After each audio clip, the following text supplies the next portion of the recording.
अशोक चव्हाण यांच्या राजीनाम्यानंतर आशिष देशमुख यांनी देखील नाना पटोले यांच्या नेतृत्वावर टीका केलेली आहे।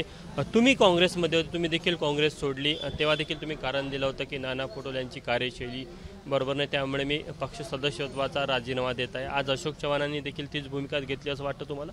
नक्कीच बघा, संपूर्णतः राज्यामध्ये विशेष करून काँग्रेसच्या नेत्यांमध्ये आणि कार्यकर्त्यांमध्ये कमालीची अशी नाराजी काँग्रेसच्या प्रदेशाध्यक्ष नाना पटोलेंबद्दल आहे। ही आजची नाही आहे, ही मागच्या वर्ष दीड वर्षापासून सातत्याने खदखदत आहेत।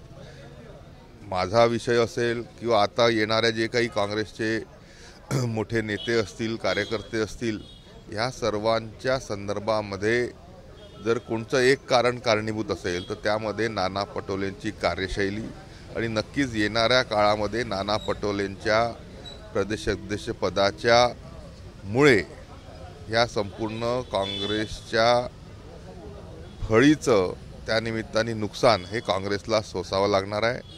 काँग्रेस ही महाराष्ट्रामध्ये नामशेष नाना पटोलेंच्या कारकिर्दीत झालेली आपल्याला दिसेल। अशोक चव्हाणांसोबत आणखी कोण काही आमदार येण्याची शक्यता आहे, काय वाटतं तुम्हाला? नाही, सन्माननीय देवेंद्रजींनी ह्या संदर्भात म्हटलं आहे, आगे आगे देखो होता है क्या।